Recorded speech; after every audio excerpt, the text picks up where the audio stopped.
오늘 주시는 말씀 보겠습니다. 누가복음 9장 18절부터 27절까지 말씀입니다. 제 성경은 106쪽 누가복음 9장 18절부터 27절까지 말씀 우리 찾으셔서 우리 한 절씩 교독하겠습니다.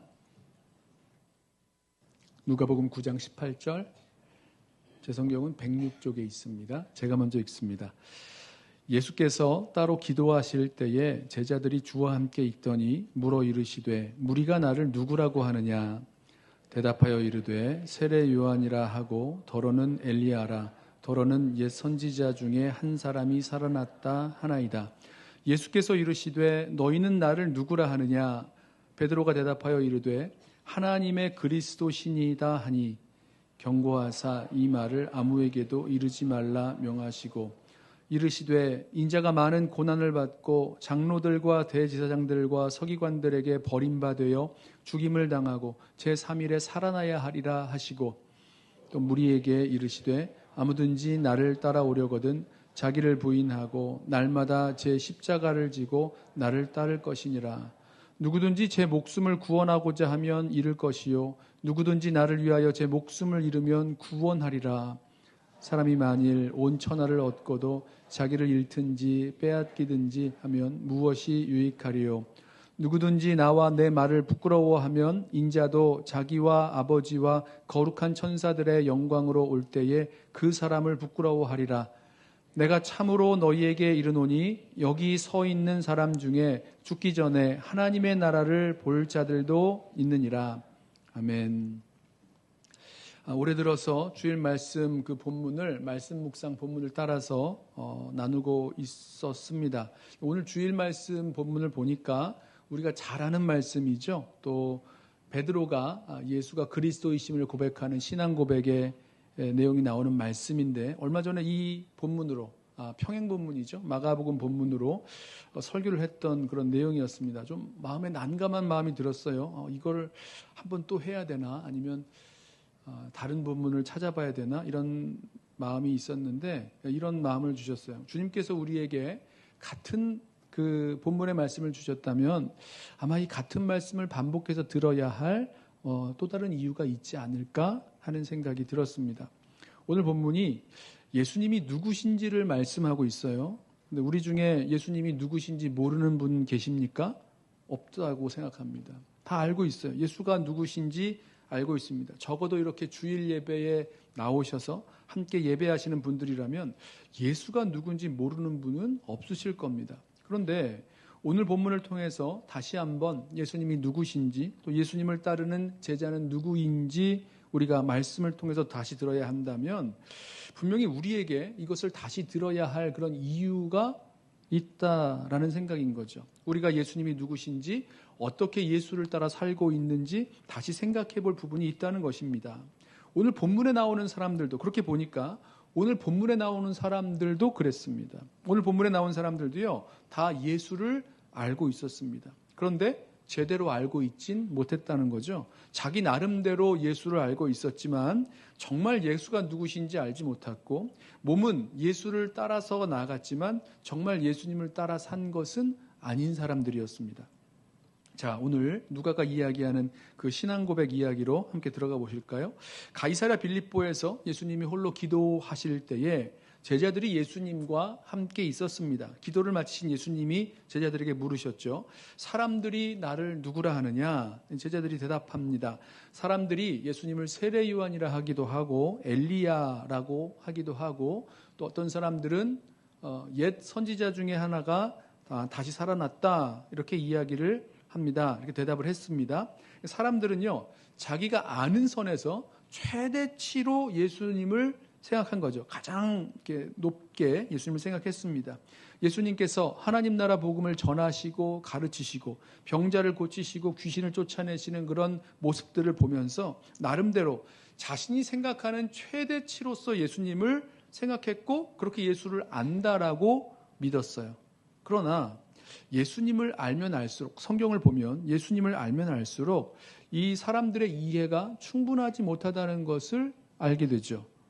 본문 앞에 7절을 보시면 갈릴리에 예수님의 소문이 퍼졌을 때에 그 갈릴리의 분봉왕이었던 헤롯 안티파스죠. 이 헤롯도 예수님의 소문을 똑같이 듣습니다. 이 헤롯이 세례 요한의 목을 벤 사람인데, 목을 베어 죽인 사람인데, 사람들이 예수는 세례 요한이 죽은 자 가운데서 다시 살아난 거다 이렇게 이야기를 하니까, 아니면 뭐 엘리야나 다른 선지자들 중에서 옛 선지자들 중에서 한 사람이 살아난 것이다 이렇게 이야기를 하니까 이 헤롯의 마음이 궁금해지는 겁니다. 예수의 정체가 궁금해지는 거죠. 그래서 묻습니다. 9절에 이 사람이 누군가 하고 묻게 되었어요. 그러니까 예수님의 행적, 뭐 가르침, 축사, 치유, 뭐 기적 이런 것을 보면서 대체 이 예수님은 누구신가 묻지 않을 수 없었다는 거죠. 예수님을 가장 가까이서 보았던 제자들도 마찬가지였습니다. 제자들이요, 예수님께서 그 광풍이 이는 그 갈릴리 바다를 막 꾸짖으셨더니 그 바람과 바다가 잔잔하게 되는 그 모습을 보면서 이렇게 묻죠. 그가 누구이기에 바람과 바다를 꾸짖어 명하여 순종하게 하는가? 이렇게 묻습니다. 예수님을 자신 나름대로 이렇게 안다고 믿고 알고 생각했는데, 예수님은 자신의 그 기준들을, 그 사람들의 기준들, 제자들의 그 기준을 뛰어넘으시는 분이셨다는 거죠. 자, 이제 예수님께서 다시 제자들에게 물으십니다. 그러면 너희는 나를 누구라 하느냐? 예수님을 따라 나선 이유, 가장 가까이에서 예수님을 보아온 제자들이 예수님을 누구라고 생각하는지 물으시는 거죠. 자, 이 질문에 베드로가 대답합니다. 20절, 하나님의 그리스도시니이다. 이 놀라운 대답이죠. 지금까지 사람들이 저마다 자신들이 내놓은 최대치로서 예수님을 대답했는데, 이것을 뛰어넘는 또 다른 차원에서 예수님이 누구신지에 대한 대답이었어요. 여러분, 그리스도가 누굽니까? 이 그리스도라는 말은요, 히브리어 메시아를 헬라어로 번역한 말입니다. 이제 기름 부음 받은 자라는 뜻인데, 히브리어로 하면 메시아고요, 헬라어로 하면 그리스도고요, 우리말로 번역하자면 기름 부음 받은 자가 되는 겁니다. 그런데 여러분, 왜 기름을 붓습니까? 하나님께서 이스라엘의 왕을 세우실 때 기름을 부어서 세우셨어요. 그러니까 이 그리스도는 이스라엘의 왕을 가리키는 말이었습니다. 그러니까 동방박사들이 예루살렘에 와서 유대인의 왕으로 나신 이가 어디 계시냐 물었더니, 마태복음이죠. 헤롯은 그 말을 듣고 율법학자들에게 그리스도가 어디서 나겠느냐 이렇게 묻습니다. 무슨 말인지 이해되세요? 동방박사들은 유대인의 왕을 찾았는데 헤롯은 그리스도가 어디서 나냐고 물었습니다. 그러니까 그리스도는 유대인의 왕을 일컫는 말이었기 때문이라는 거죠. 그렇다고 해서 유대인의 왕이라고 해서 다 그리스도는 아니었습니다. 그리스도는 하나님께서 자기 백성을 구원하기 위해서 보내겠다고 약속하신, 뭐라 그럴까요? 뭐 특별한 왕이라고 봐야 되겠죠. 인류가 처음으로 범죄했을 때 하나님은 인류로 범죄하게 만든 그 뱀의 머리를 상하게 할 여자의 후손을 약속하셨습니다. 그러니까 이 여자의 후손은 메시아, 그리스도의 원형이라고 볼 수 있겠죠. 또 하나님은 아브라함과 언약을 맺으시면서 아브라함의 씨, 아브라함의 자손을 통해서 천하 만민이, 모든 민족이 복을 받을 것이다 라고 약속하셨어요. 바로 그 사람인 거죠. 다윗과 언약을 맺으시면서 다윗의 자손 중에 영원한 나라의 왕이 오리라 약속하셨습니다. 하지만 이제까지 많은 왕들, 또 왕과 같은 지도자들이 나왔지만 누구도 하나님이 약속하신 그 구원을 성취한 사람은 아무도 없었어요. 자, 근데 누굽니까? 예수님이야말로 하나님이 자기 백성을 구원하시겠다는 그 약속을 이루실 왕 그리스도셨습니다. 예수님 탄생하실 때에 천사들이 목자들에게 그 소식을 전하면서 이렇게 말하죠. 오늘날 다윗의 동네에 너희를 위하여 구주가 나셨으니 곧 그리스도 주시니라 이렇게 말씀합니다. 그리스도가 나셨다는 거죠. 예수님께서 공생애를 시작하시면서 나사렛 회당에서 주의 은혜의 해 희년을 예언했던 이사야의 그 예언이 자신을 통해서 이루어졌다라고 말씀하신 것은요, 이 말은 예수님 자신이 하나님이 말씀하신 구원자, 해방자, 그리스도시라고 말씀하신 것과 같습니다. 그리고 이제 베드로의 입에서 예수가 그리스도시다, 바로 그 하나님이 약속하신 구원자 그리스도시라는 고백이 나온 거죠. 어떻게 이런 고백이 나올 수 있었을까? 자, 그동안 제자들이 예수님을 따라다니면서 예수님의 가르침을 받았을 뿐만 아니라 예수님이 하신 놀라운 기적들을 보았습니다. 오늘 보면 바로 앞에 보면 제자들이 예수님께서 오병이어로 보리떡 5개와 물고기 2마리로 5,000명을 먹이고 12광주리가 남는 것을 보았습니다. 그 앞으로 나아가면 예수님이 회당장 야이로의 딸이 죽었을 때 그 죽은 딸을 살리시는 것을 보았어요. 죽은 사람을 살리는 걸 보았어요. 예수님께서 거라사 광인을 사로잡고 있었던 그 막강한 군대 귀신을 쫓아내는 것도 보았습니다. 그리고 예수님이 갈릴리 바다를 꾸짖으시니까 그 바람과 바다가 그 명령을 따라서 잔잔하게 되었던 것도 보았습니다. 이 놀라운 능력을 행하시는 예수님을 본 제자들이 예수님이 바로 그리스도시구나 라고 고백할 수 있게 되었다. 이렇게 볼 수 있는 거죠.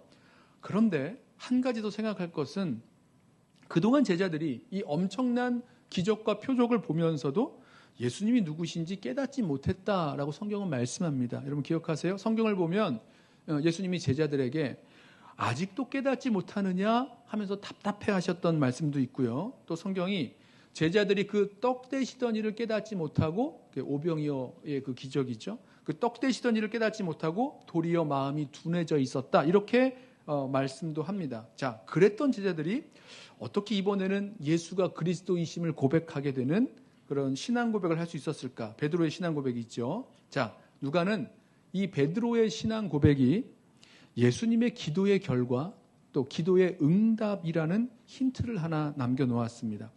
사실 오늘 누가복음 본문은 다른 복음서 마태복음이나 마가복음, 요한복음에서 알려주지 않은 아주 특별한 그리고 중요한 사실 하나를 알려주는데 18절을 보시면 예수님이 따로, 홀로란 뜻입니다. 따로 기도하실 때에 그 결과 베드로가 예수를 그리스도로 고백하는 신앙 고백이 나왔다는 사실입니다.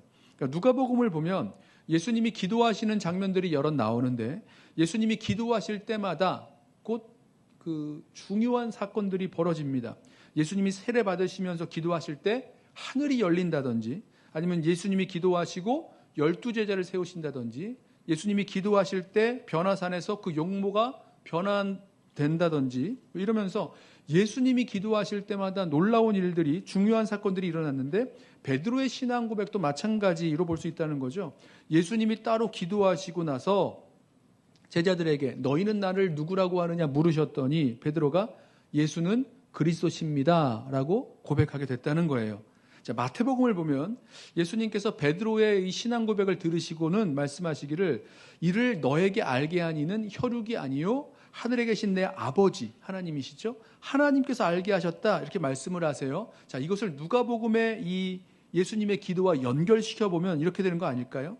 예수님께서 이 제자들 이 엄청난 기적과 이적을 보고도 깨닫지 못하는 제자들을 위해서 예수님이 하나님께 기도하신 결과 그 기도의 응답으로 하나님은 그 제자들이 이 예수님이 그리스도시라는 것을 깨닫게 하셨고 베드로가 대표적으로 고백하게 하셨다. 이렇게 할 수 있다는 거죠. 여러분 보세요.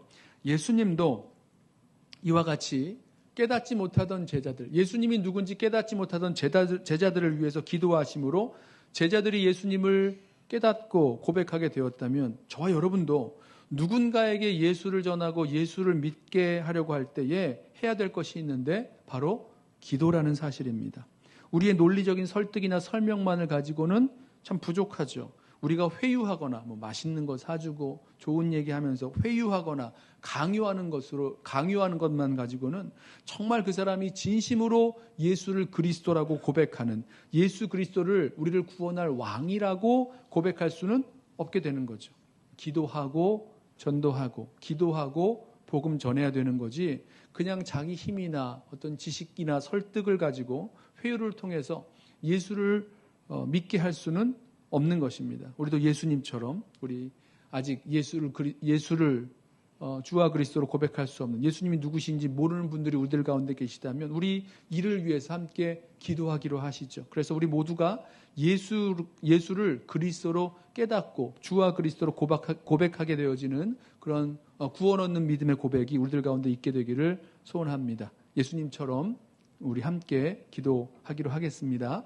자, 이제 제자들이 예수가 하나님이 약속하신 구원자, 우리를 구원하실 왕, 그리스도시라는 것을 알게 되었다면 이 사실을 많은 사람에게 알려주고 깨닫게 해줘야 되겠죠. 그런데 이상하게도 예수님은 아무에게도 이 말을 하지 말라고 경고를 하십니다.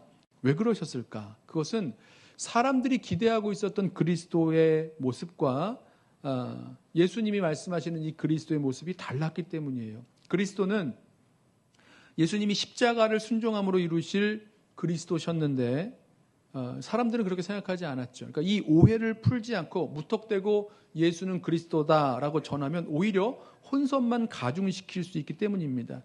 예수님은 이 성경이 말씀하고 있는 그리스도야말로 그리스도가 누구신지 그리고 그리스도가 무엇을 하실 것인지 이것을 제자들에게 본격적으로 알려주기 시작하십니다. 22절 말씀이에요.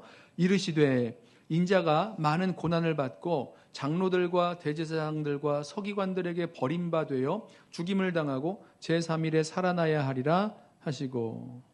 자, 예수님은 이 그리스도가 고난받고 버림당하고 또 죽임당하고 다시 살아나야 한다고 가르쳐 주셨습니다. 이것은 이제 당시 유대인들이 기대하고 있었던 그리스도가 아니었죠.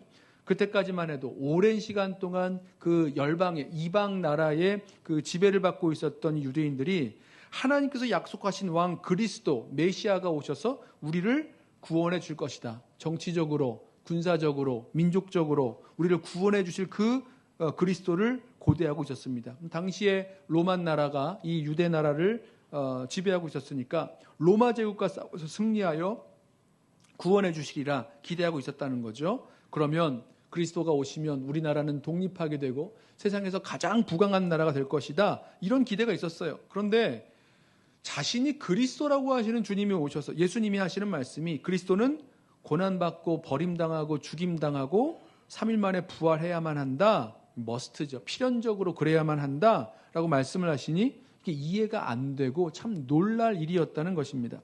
자, 이 고난받고 죽임당하고 다시 살아나는 그리스도가 바로 성경이 말씀하는 그리스도였습니다. 이제 후에 예수님께서 누가복음 24장 45절에 이렇게 말씀합니다.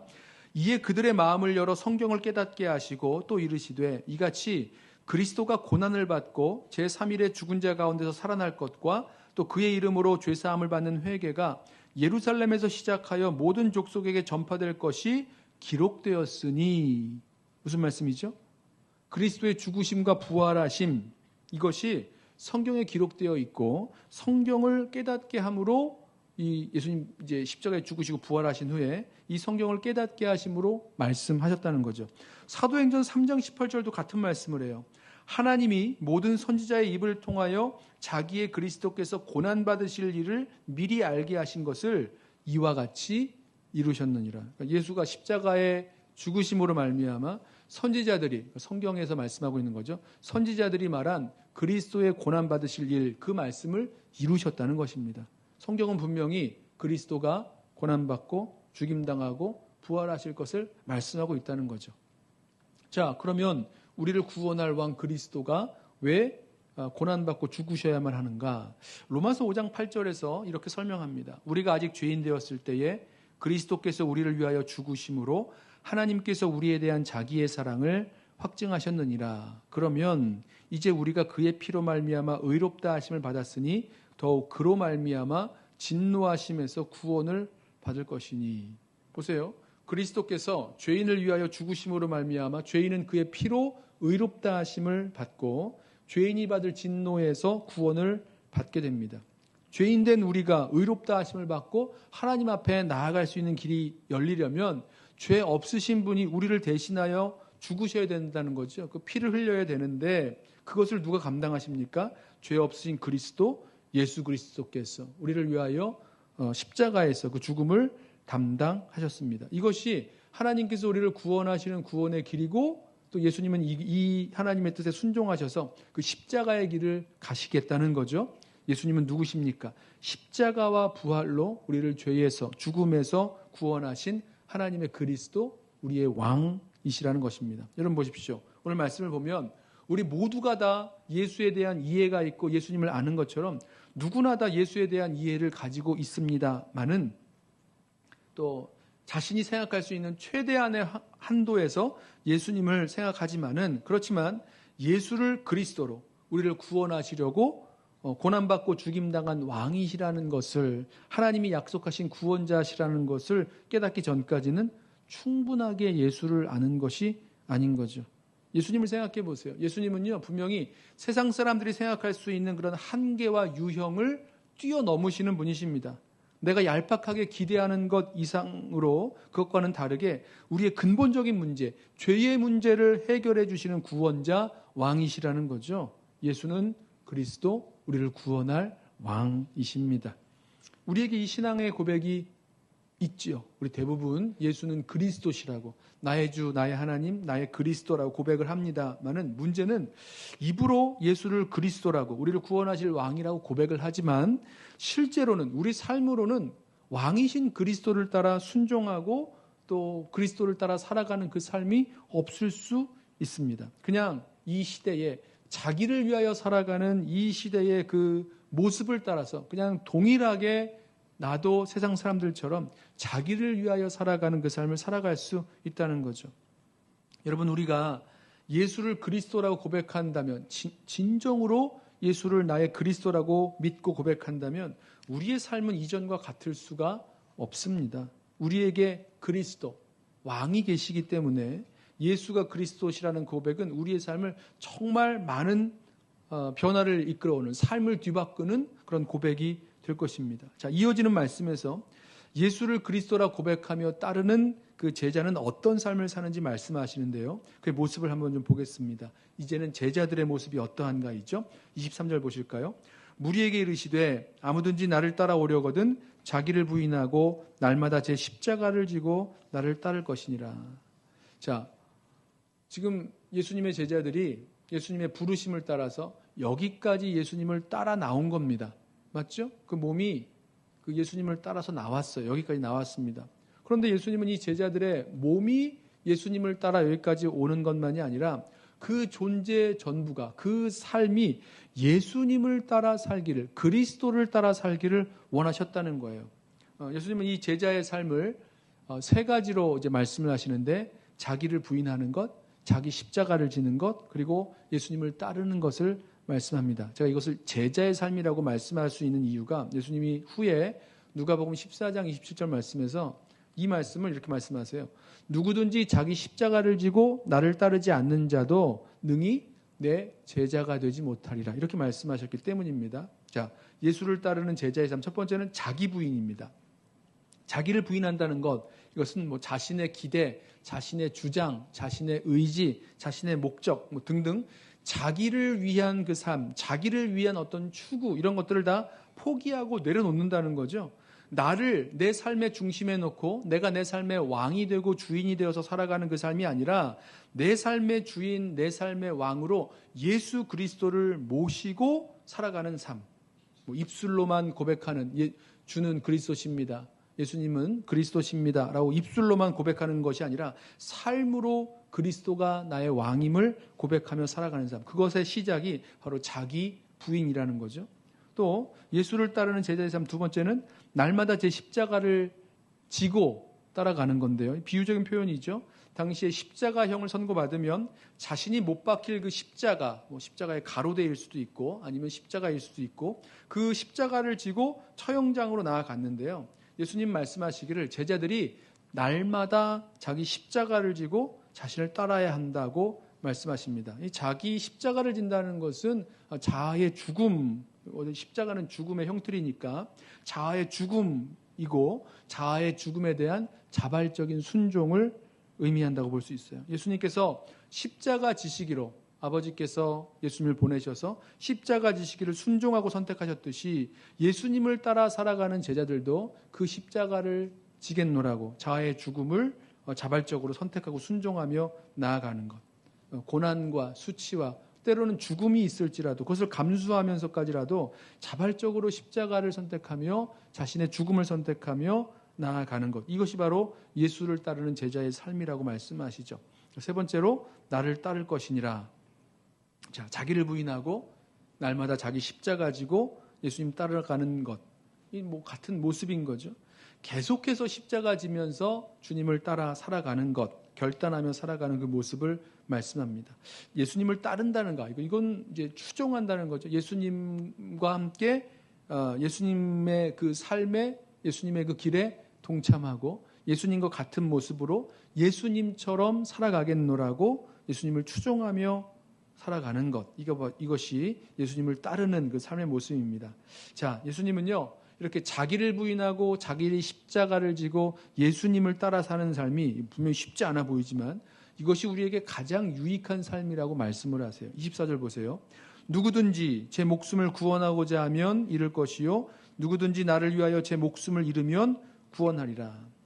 앞에서 말씀하신 대로 자기 목숨을 구원한다는 것은요, 자기를 부인하지 않고 자기 십자가를 지지 않고 예수님 따르지 않겠다는 겁니다. 그러면 자기 목숨, 자기 자신을 잃어버려요. 역설적이죠. 반대로 그리스도를 위하여 자기 목숨을 잃으면 자기를 부인하고 자기 십자가 지고 날마다 예수를 쫓아 살면 거기에서 구원을 경험합니다. 역설적이게도 그래요. 그리고 하나님이 이 구원을 맛보게 하시고 이루시는 거죠. 참 생명, 참 예수의 생명으로 살아갈 수 있는 그 길을 얻습니다. 여러분, 이어지는 말씀을 보면 만약에 자기의 목숨을 얻으려고 해서 세상을 다 얻었다고 해도 결국에는 내 목숨을 잃었다면 무슨 유익이 있겠습니까? 25절 말씀하시죠. 사람이 만일 온 천하를 얻고도 자기를 잃든지 빼앗기든지 하면 무엇이 유익하리요? 그러니까 자기를 부인하고 자기 십자가를 지고 예수님을 따라가는 그 삶을 사는 것이 어렵고 힘들고 손해보는 것 같지만 가장 값지고 유익한 삶인 것을 말씀하는 거죠.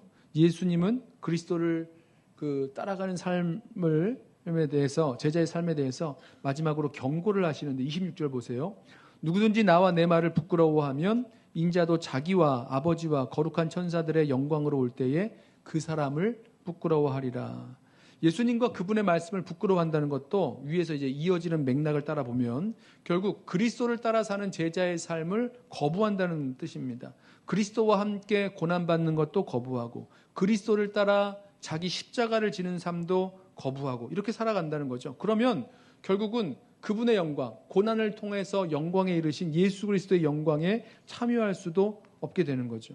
고난받으신 그리스도의 길을 따르지 않고는 그 영광의 주님을 만날 수 없습니다. 27절, 내가 참으로 너에게 이르노니 여기 서 있는 사람 중에 죽기 전에 하나님의 나라를 볼 자들도 있느니라.